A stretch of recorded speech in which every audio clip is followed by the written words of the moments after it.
Simbirtuu baritti achi deebi'itime reediyoo irra taa'ii ayyaana cuuphaa daawwattoota kee affeeri dhaggeeffattoota egaa bara keessan dhaggeeffattoota kee affeeri jedhuuni sinsinnii suutee kaasee ture suutee maali sinsinniin kee himuudhaaf akkanatti uummata dursisaa jirru kun. Bareeda gaariidha galatoomi abdii yeroo hedduu naaf ati interviewus maalis yeroo hedduu dhaabbanni keessan OBSnis yeroo hedduu na yaama na afeera galatooma ulfaadhaan jaa arrallee gartee sababa ayyaana kiristaanaa ayyaana cuuphaallee godhannu anis gartee dhimma simbira dhufeefin qaba dhimmi kiyya CD eebbisuu deema jechuudha sirboota kiyya Oromoon bal'inaan ni beeka sirboota kana walitti deebisee akkasuma haaraasitti godhee as galma Oliyaad asuma jala kunoo Farankoo kanattiin eebbisuuf deema.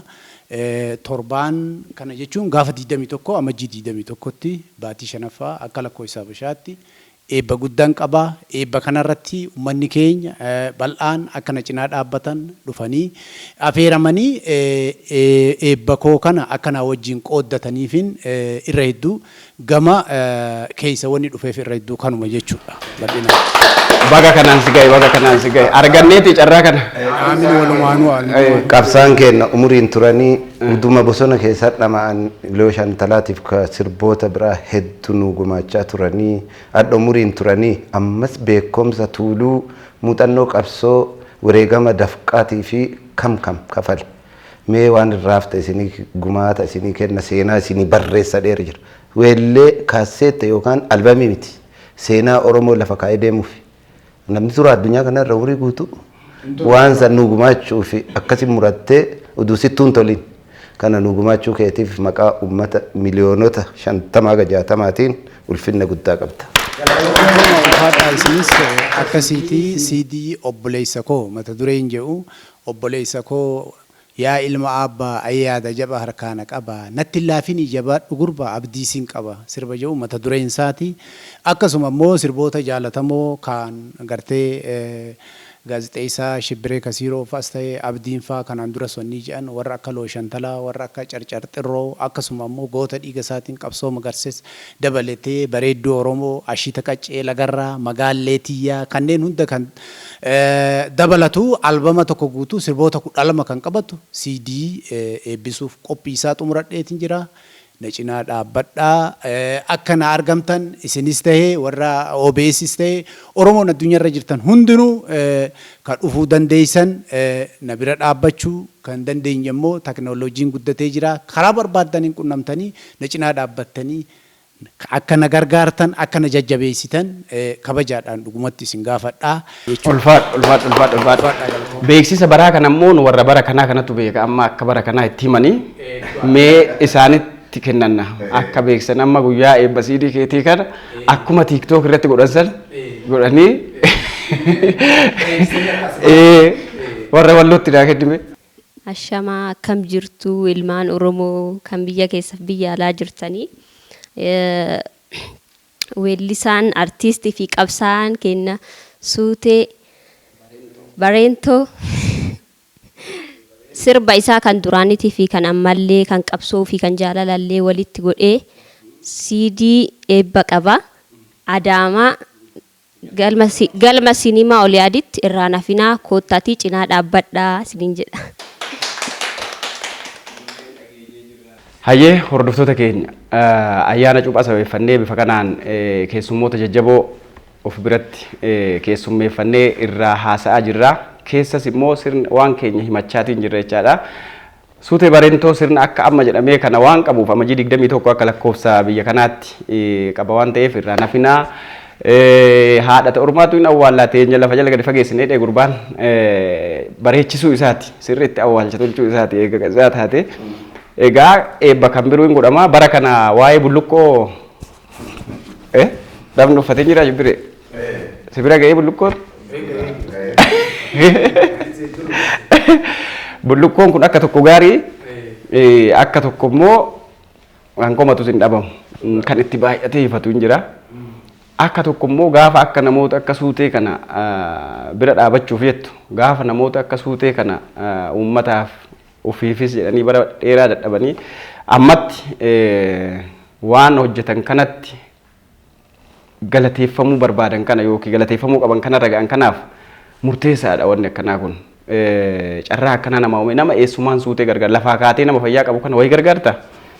Kun akka carraatti carraa uumame kanatti fayyadamee namni duraan suutee cinaa dhaabbachuu qabneedhes waan isaan malu gochuu qabneedhes kunoo carraan uumamee jira amajii 21tti waatu jira sunis CD albama guutuu sirboota suutee erga reefuutti irraa haasuuf nu kana jalqaba irraa garraa jirutu eebbifama.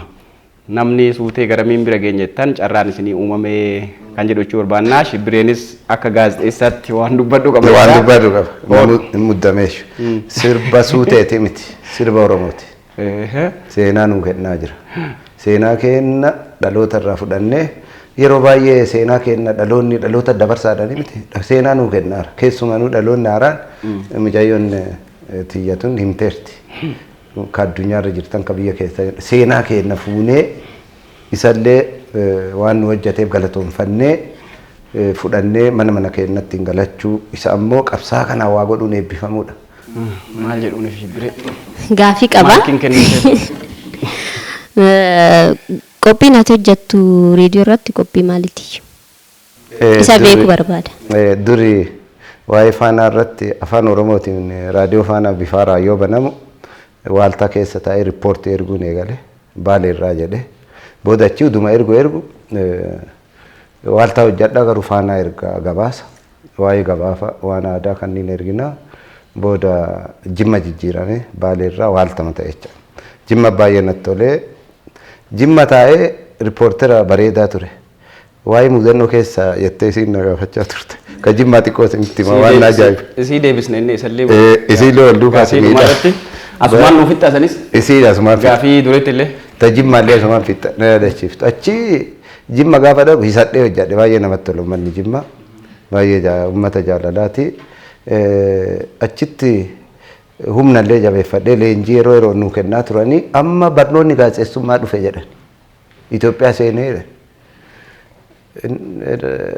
na carraa hojjetaa jabaa ture riippoortera irratti afaan Amaaraatiinis hojjedha afaan Oromootiinis warra faanaatiin ergina garuu kan barreessaan ergaa bilbilaan akkasuma yoo san wanni ittiin ergisu teknooloojiin kun hin jiru poostaan fa'aa ergita oduu. Waa yaadatti si kolfiisee bara ammarra teessee yoo bara sana yaadu.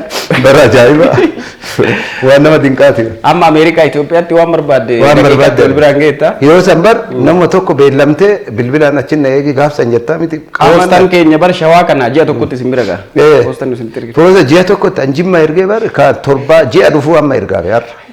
Yoo san oduu barreesse wanni akka iventii yookaan taateewwan haaraawwan kunniin fa'aa hin erginuushu. Booda bifatee bilbilaan ergina bilbillee himneet oduu godhan asitti jecha faanaa waaltaa irratti haga raadiyoo Itoophiyaallee ergan ture.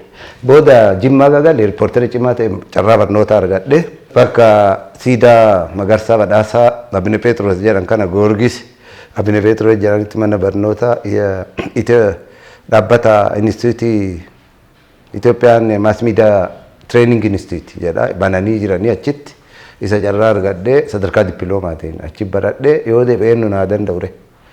Jimma deebi'ee gadi qabee hojjedhee miidiyaa biraatiif illee gabaasa erguu jalqabee wanni guddaan Jimma keessatti gaazexeessaa cima jedhamee nama biratti illee fudhatama guddaan argadhee miidiyaaleen baay'een nu bira koottu naan jedhaa turan.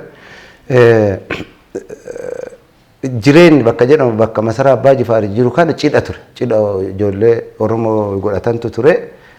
Mucaa waluma jaalatiin mucayyoo waliin gaa'ela godhatanii qubeellee godhatanii nikaa waa mara dhumee ture. Yoo dhume gaafa cidhaa mucaan bade.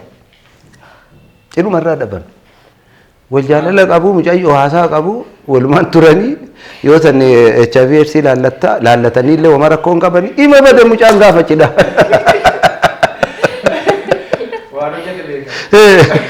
Maalin beeku mucaan cidhumarra mucayyoo gatee badee warri mucayyoo kennuufi taa'ee cidha godhateera jireeni bar warri kun ammoo qarsaa achuma Sarboo beetta aanaa qarsaati magaalaa Sarboo naannoo sanii mucaa dhufanii eegan jedhanii eeganii warri kunnis alfatee badee ka mucaa warri amoommota dhufe warri asii ammoo jireen ta'anii eegan dhufee mucayyoo fudhatadhani mucayyoo uffattee waa hundi qophaa'eera mucayyoon guyyaa baddee hodhante buufata poolisii Jimma dhufanii nama wayii poolisii walitti dhufee naqamnu meekootti guddii wayii dhalate innee dadhimne jireen deemne lukaan deemne magaalaa Jimmaa keessa gaara ol baatu.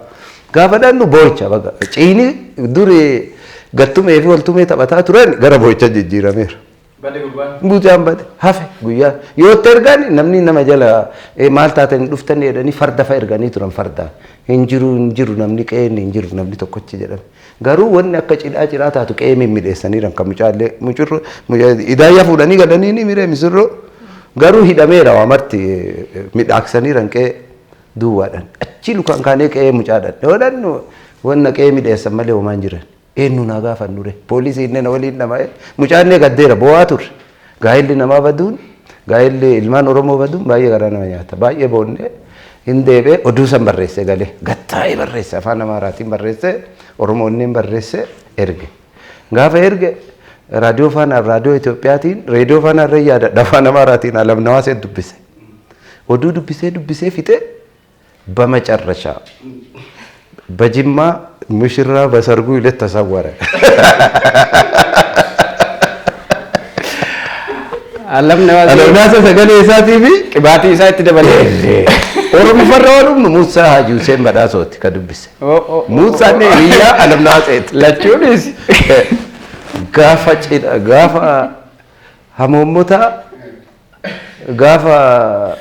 ሀሞሞታ namichi intala fuudhu dhabame ho'i akkatti midheessa sagalee jaraa waliin dhiise maarree namni kun konkolaataa kaafatee dhufee warri abbootiin aangoo poolisiin baay'een dhufee ajajaan dhufee mee akkam jedhe rifadheeni ragaa waraabnee ramaatii mara gaazexeessummaa keessa ragaa qabadhuudha waan ta'eef waraabne warra boomarra dubbifnee haadha abbaa warra achii dhabne poolisiin achiillee faanaa qarsaa baay'ee barbaadaa ture dhabne maal ta'an jenne ima deeman dhiisanii cidha jedhan bakka mucaaqee nama tokko dubbifne hin hojjannee ragaa san poolisiin fudhatee achi addunyaan sochootee irra deebi'ee hordofii hojjedhani baay'ee na galatoonfatanii warri waaltaatii fi faanaallee na badhaasanii na waamanii gaazexeessaa argameen beeknedhaan bakka kajaarraa kana human interest news oduu jedhanii na baay'ee na jajanii carraa barnootaa sababa san argadhe ajaa'iba dhamee bakka maratti isuu kono shibbiree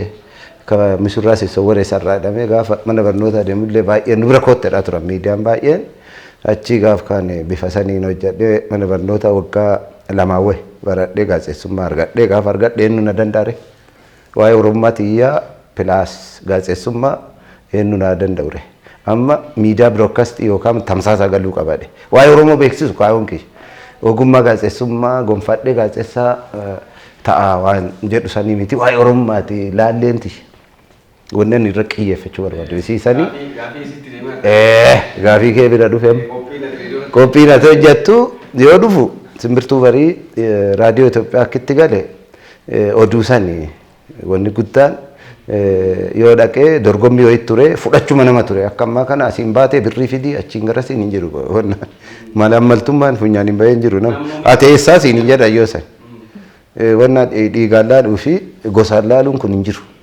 jiraaniti amma akkasii hin jiru san nu be koreen sun dhuftee taa'imee naan jedhanii maqaan kee naan jedhan dabareen ga'e Itoophiyaa reediyoola maqaan kee naan shibbiree jimmaa naan jette intalli takka afaan Amaaraati awwa ka jimmaa mishurraa tageenye indee naan jette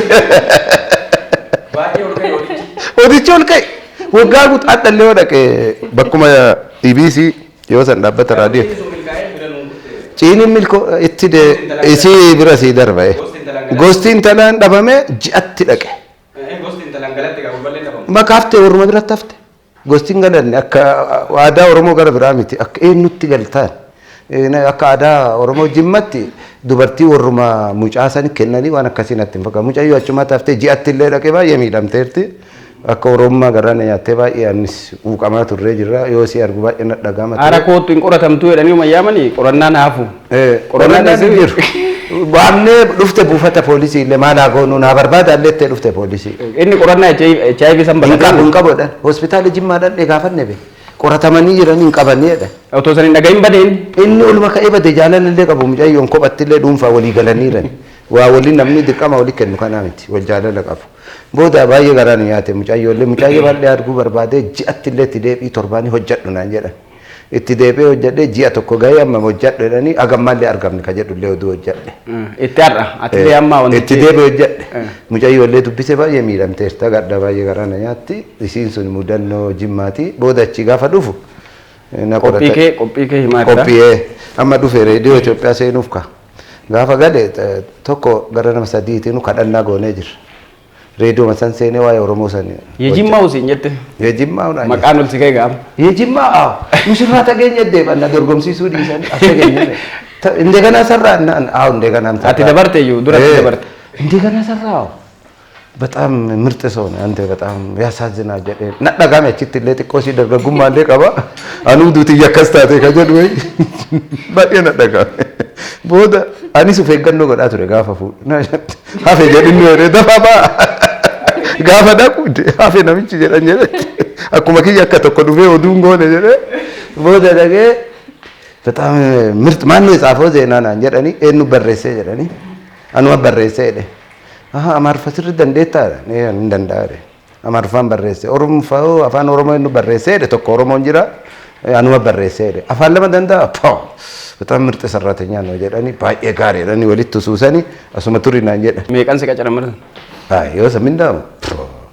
durgo qofa dusitti me singo yero walta ture biyyi bade jedhani birri 18 nakki naga ulfa olmamu birri durgo norma birri 18 biyyi nyaata me dume hagami birri akkamitti walta naga na dabala jedha meeqan nyaata laaqana ma laaqani yosanni birri shilingi wanti ko ture Mindaan kiyya hoosan bultii moo fira bira bultamoo siree?